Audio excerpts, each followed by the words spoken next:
Já estamos de volta com o Gazeta Entrevista e vamos abordar nesse bloco um tema importante. Vamos falar de habitação. Já, deixa eu dar aqui esse recado antes. Você que quer ganhar um carro 0 km, presta atenção. A Recol Pharma e o Barriga Verde prepararam uma super novidade. É a promoção do carrão nas compras a partir de R$30 na Recol Pharma ou no Barriga Verde.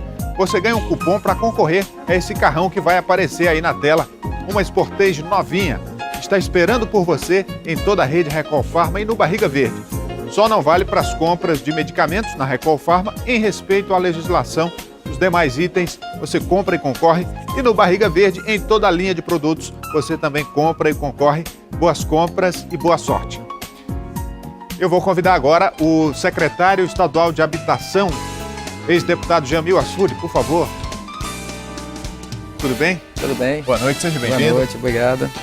Secretário de Habitação, que agora assume oficialmente a pasta, ele que já estava atuando nessa área, mas ainda não tinha sido nomeado oficialmente por questões burocráticas, já que ele também é policial federal e, portanto, precisava de uma autorização do Ministério da Justiça para assumir esse cargo. Mas isso já foi resolvido, secretário? Já foi resolvido. Nós temos aí um protocolo a ser cumprido. Nós começamos essa tramitação já no final do mandato e tivemos toda aquela argumentação para que fosse liberado, para que nós tivéssemos a oportunidade de ajudar aqui no estado do Acre através da habitação, e o departamento entendeu e o Ministério da Justiça anteontem, então, fez a publicação no Diário Oficial.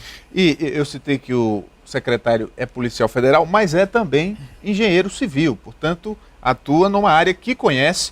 E agora, secretário, o senhor já assumindo oficialmente, como é que está esse seu diagnóstico da situação da pasta do ponto de vista dos projetos que estão em andamento, dos planos para esse ano? Enfim, já fez esse diagnóstico? Olha, nós estamos fazendo o acompanhamento nessa transição, já na Secretaria de Habitação, e hoje nós estamos com a responsabilidade de estar à frente de uma das pastas que vai ter um grande volume de trabalho nesse ano, como tem tido como foi no primeiro mandato do governador Tião Viana.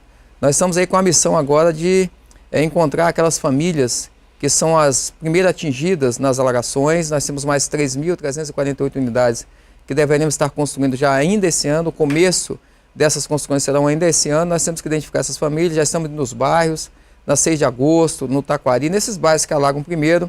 Já estamos com a equipe a pleno vapor, já fiz questão de fazer essa visita.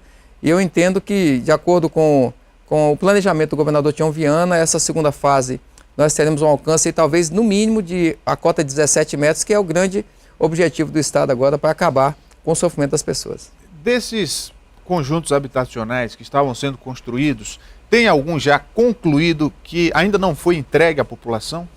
Olha, nós temos alguns que acabaram de ser concluídos, e a exemplo do Ruilino, nós ainda estamos finalizando a questão da contratação, porque precisa também ter um trabalho de acompanhamento junto à Caixa Econômica Federal para saber se a família tem condições de assumir, então, um contrato junto a ela. E então Ruilino, Cabreúva já estão em fase de conclusão e estamos agora em andamento o Cidade do Povo com a segunda etapa. É aquela questão envolvendo os cartórios, com a cobrança de taxas consideradas abusivas para fazer o registro desses imóveis. Como é que ficou essa discussão? Olha, nós estamos avançando, né? Hoje, inclusive, tivemos uma reunião muito importante com o Tribunal de Justiça para falar sobre isso, porque nós precisamos encontrar um ponto em comum. Nós não podemos levar essa despesa toda para a população. Nós estamos passando por um profundo momento de reestruturação do Estado, onde nós estamos oferecendo, através do governo do Estado do Acre, a possibilidade da gente regularizar os terrenos, e com isso os cartórios têm que ter essa compreensão para que as pessoas de baixa renda possam então fazer isso com preço mais acessível. Ontem foi veiculada uma notícia que deixou muita gente surpreso, que foi com relação ao Igarapé Judia, que aumentou repentinamente o nível de água e acabou alagando alguns conjuntos habitacionais ali na região do 2º Distrito, e essa discussão também foi levantada na Assembleia Legislativa, na sessão de hoje. O senhor já foi deputado, sabe como é que as coisas funcionam na Assembleia, e a oposição sempre cobrando, e o principal questionamento é que esses conjuntos habitacionais que a água invadiu ontem foram construídos em áreas alagadiças, inclusive argumentos jurídicos de que o Ministério Público foi contra na época do início da obra. E o senhor agora na Secretaria de Habitação, como é que vê essa questão? Qual é a sua posição? Olha, nós temos, nesses últimos tempos, sofrido algumas interferências naturais de grande vulto. Nós tivemos muita água que veio lá da região de Assis Brasil, na verdade vem de outros países, que foi quase um tsunami aqui, onde nós alcançamos uma cota de 18,40 m. Isso nos leva agora a fazer planejamentos diferentes. Agora, o caso do Judia, não existia nenhum precedente, é uma cota muito alta. Quando se questiona algumas ações que foram interpeladas pelo Ministério Público, fala sobre o impacto ambiental, porque alguns imaginavam que ali ainda era o aquífero, e foi comprovado que não era, né? Isso tudo foi esclarecido, a cota é alta.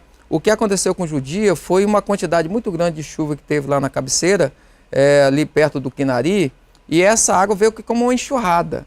E ela não atingiu, na verdade, a Cidade do Povo. É porque nós temos, o Judia ele faz o entorno da Cidade do Povo, ela chegou próximo a uma via que ainda está sendo construída, ela vai ser elevada ainda, não chegou em nenhuma casa, mas nós não temos precedente na história quanto a essa questão do Judia. E o que acontece é isso, né? Nós temos que ir evoluindo, isso acontece em todo fundo de vale, independente da cota que esteja sendo alcançado. Outro ponto que foi levantado hoje no debate da Assembleia é com relação, por exemplo, na Cidade do Povo, e alguns problemas de drenagem em algumas ruas. Da mesma forma, em alguns conjuntos habitacionais, problemas de drenagem, problemas de casas que já estão precisando de reparos pouco tempo depois de inauguradas essas obras. Enfim, sobre esses pormenores, como é que o senhor está acompanhando tudo isso? Não, nós temos aí a responsabilidade de, quando recebemos a obra, na verdade, quem recebe a obra é a Caixa Econômica Federal. Nós acompanhamos isso, nós temos a equipe de engenheiros que faz esse acompanhamento. Agora, se há alguma avaria, algum problema que acontece depois da entrega,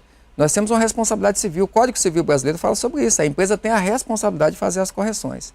Quanto a essa questão de drenagem, nós precisamos ter um pouco de compreensão, porque a Cidade do Povo está sendo feita em etapas, né? Então, à medida que nós vamos construindo as etapas, nós vamos também dando vazão à infraestrutura, que ao final ela vai estar toda organizada, porque ele é um projeto que foi não só aprovado no Acre, mas ele tem um reconhecimento nacional. Nós temos muita tecnologia implantada ali dentro, nós temos uma qualidade de vida, 50% daquela área é de preservação ambiental. Então nós temos aí um modelo muito viável, inclusive que serve de exemplo para outros estados. Então eu acredito que essas pequenas avarias ou esses problemas que as pessoas acabam identificando, eles vão ser superados rapidamente e na conclusão da Cidade do Povo nós vamos ter essa cidade totalmente perfeitamente capaz de absorver todas as pessoas que estão lá. Secretário, não é a primeira vez que se questionam obras públicas de habitação e sempre acontece, mesmo que pontualmente, problemas nessas obras e às vezes as empresas são acionadas para corrigir esses problemas, mas eu quero fazer uma análise do ponto de vista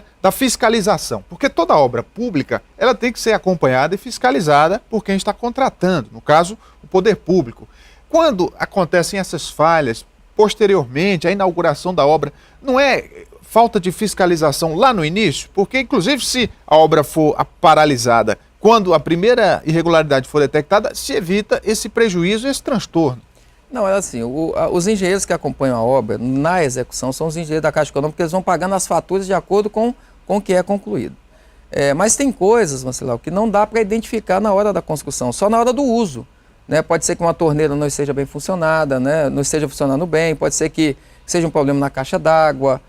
Assim, esses problemas que são identificados, que só podem ser identificados após o uso, eles têm a garantia de correção.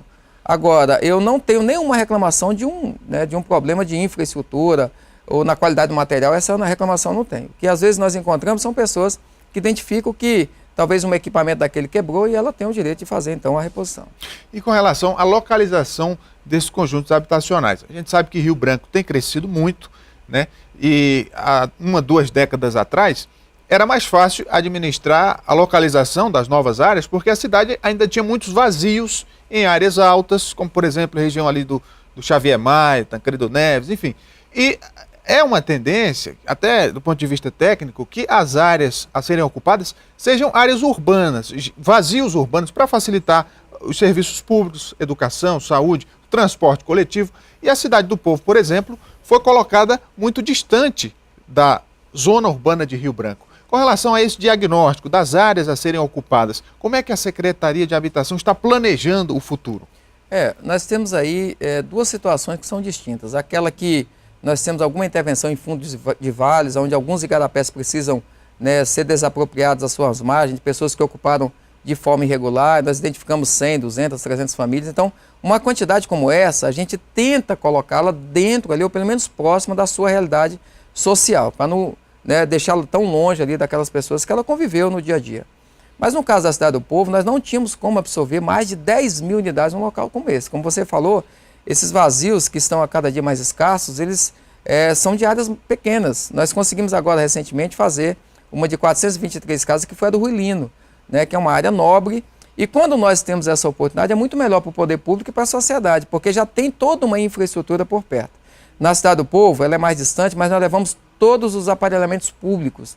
Nós temos 22 unidades de ensino que vão ser concluídas no término desse projeto. Nós temos aí delegacia, nós temos UPA. Então, a distância, ela existe por conta de um planejamento urbano, né, que daqui a pouco vai se tornar um novo centro da cidade, porque toda a estrutura pública também está sendo levada para lá. É uma das principais demandas do governo, habitação popular. Então a cobrança é todo dia, quando tem situação de enchente aí é que fica evidente, e às vezes as pessoas reclamam da demora para conseguir sua casa. Claro que é uma demanda para uma geração inteira, solucionar, zerar o déficit habitacional. Mas essa resposta, não necessariamente com uma casa, mas pelo menos com uma informação para aquela pessoa, para aquela família, se planejar. Porque a gente sabe que tem gente que não vai conseguir a casa agora. No entanto, as famílias estão crescendo, né, estão tendo filhos, estão aumentando a população da cidade. É preciso também essa conscientização social. Como é que o senhor vê esse tema? Olha, nós temos dois tipos de famílias que precisam de residência. Aquela que não tem condições financeiras de comprar, que essas pessoas que se cadastram junto à SEAB e junto à Caixa Econômica Federal, para que algum planejamento, né, de construção habitacional eles possam fazer parte, que é aquelas inscrições que foram feitas lá em 2009, e tem também os casos calamitosos, que é o caso da Cidade do Povo. Nós tínhamos ali inicialmente apenas 3.348 casas que seriam para as pessoas alagadas.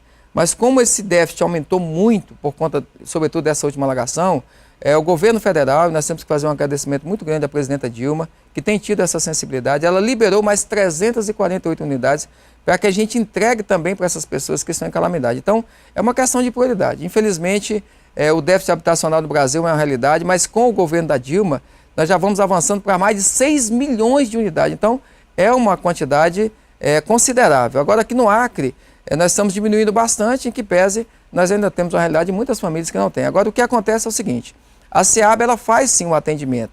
Agora, há uma expectativa, porque cada mês é um pagamento de um aluguel, então há uma crise, né?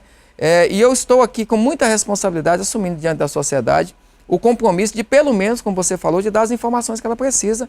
Inclusive, nós estamos estabelecendo agora uma ouvidoria, eu quero ouvir o que as pessoas têm a reclamar, a gente ouve muita coisa, né? E nós precisamos levar cada dia mais o serviço público para a comunidade, nós estamos ali para ouvir e tentar, de alguma forma, solucionar o seu problema.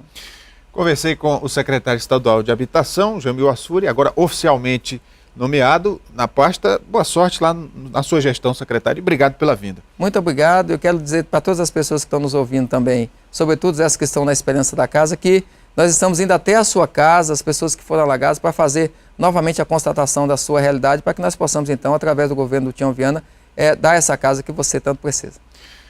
O Gazeta Entrevista vai para o intervalo, a gente volta depois dos comerciais, não saia daí.